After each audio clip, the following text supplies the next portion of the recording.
CPM এর তরফ থেকে বড় ঘোষণা দিলেন। ইতিপূর্বে 2026 নির্বাচন একেবারে সামনে এসে পড়েছে। সেই 2026 নির্বাচন কাদের সাথে কার জোট হবে, সেই সংযুক্তা মোর্চা একসাথে লড়াই করবে কি 2026-এ? সিপিএম নেতা তিনি কি বলেছেন, সেই আইএসএফ এর সঙ্গে সিপিএম এর জোট হবে কিনা, একেবারে তিনি কি বার্তা দিচ্ছেন আপনারা শুনুন। ভিডিওটি বেশি বেশি করে শেয়ার করুন। সিপিএম নেতা একেবারে আইএসএফ এর সঙ্গে জোট হবার সম্ভাবনা দিলেন, যে 2026 বিধানসভা ভোটে আইএসএফ এবং সিপিএম জোট হতে পারে এমন বলছেন। কংগ্রেস তো ইতিমধ্যে বলেছে তারা একা লড়বে, এখন তারা যদি আসবে কি আসবে না তাদের ব্যাপার। সেক্ষেত্রে কি বামেরা খাতা খুলবে? বা 2021-এ যথাযথভাবে জোট করা হয়েছিল। আমি নিজেও ব্যক্তিগতভাবে দায়িত্বে ছিলাম, আমার বিধানসভার আমি কনভেনার, ইলেকশন এজেন্ট, নওশাদ সিদ্দিকীর ইলেকশন এজেন্ট হিসেবে আমার যথাসাধ্য আমি চেষ্টা করেছি এখানে জয়লাভ করানো গেছে। বাকি কেন্দ্রগুলোতে জয়লাভ হয়নি আমাদের সাংগঠনিক দুর্বলতার জন্য। এবং বাস্তব এক্ষেত্রে যদিও এটা ঘটনা, সেটা হচ্ছে আমরা রেজাল্ট পর্যালোচনা করে দেখেছি 2021, 2023, 2024-এ আমাদের সাথে বোঝাপড়া হয়নি। তা সত্ত্বেও আমরা দেখেছি আইএসএফ এর সাথে বোঝাপড়া করায় নওশাদ সিদ্দিকীদের সেকুলারের কথা বলেন, পিছিয়ে পড়া বর্গের কথা মানুষ ভালো ভালো কথা বলেন, কিন্তু আমরা হিন্দু সম্প্রদায়, বিশেষ করে হিন্দু সম্প্রদায়কে আমরা সেই কথাগুলো বোঝাতে সক্ষম হয়নি। এবং তারা আইএসএফকে পুরোপুরি সেকুলার বা ধর্মনিরপেক্ষ দল হিসেবে তারা গ্রহণ করতে পারেনি। এটা আমরা বোঝাতে পারিনি, এটা আমাদের দুর্ভাগ্য। সেই কারণে একটা সম্প্রদায় আমাদের থেকে কিছু মানুষ সরে গিয়েছে।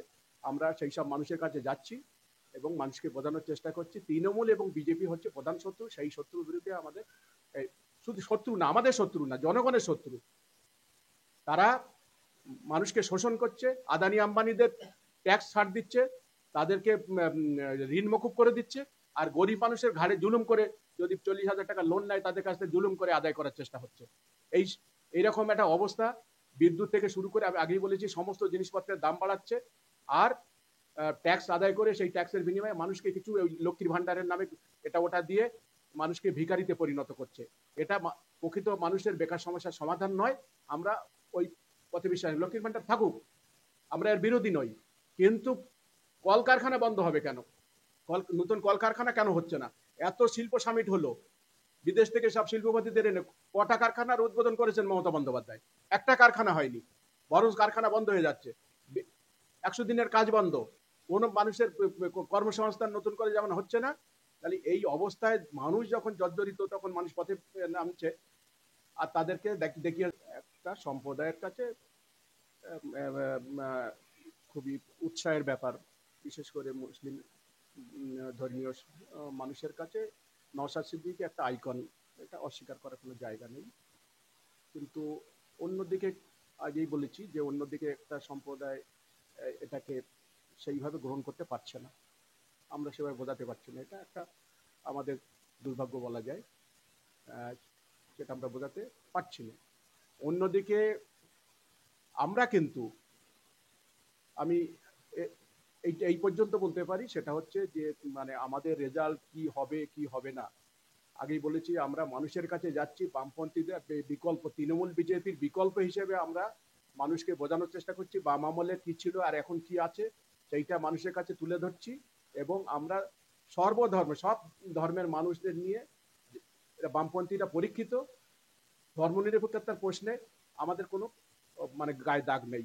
এবং আগামী দিনে আমরা সমস্ত অংশে, জাতি ধর্ম নির্বিশেষে, বিশেষ করে পিছিয়ে পড়া গরিব মানুষের প্রতিনিধি হচ্ছে বামপন্থীরা, সেই কাজ আমরা করে যাব। এবং মানুষ বিবেচনা করে যেটা ঠিক করবে সেটাই হবে। Rashid Gazi, CPIM area committee সদস্য। বিশেষ করে ভাঙড়ের মানুষের তৃণমূলের প্রতি মানুষের ক্ষোভ, মানে তৃণমূলের যা আচার আচরণ কাজকর্ম, ইতিমধ্যে আমরা তৃণমূল এবং বিজেপির বিরুদ্ধে আমরা পথে নেমেছি। আমরা প্রতিদিন এখন আমরা বাড়িতে বাড়িতে যাচ্ছি, আমাদের পার্টির রাজ্য কমিটির সিদ্ধান্ত মোতাবেক আমরা প্রত্যেকটা বাড়িতে বাড়িতে আমরা যাচ্ছি, গণসংযোগ এবং গণসংগ্রহ। এই কর্মসূচিকে সামনে রেখে প্রতিটা মানুষের কাছে গিয়ে আমাদের বক্তব্য আমরা বলছি, আমরা যেটা বলছি যে দ্রব্যমূল্য বৃদ্ধি, সমস্ত জিনিসের দাম বৃদ্ধি হয়েছে কিন্তু মানুষের আয় বাড়েনি।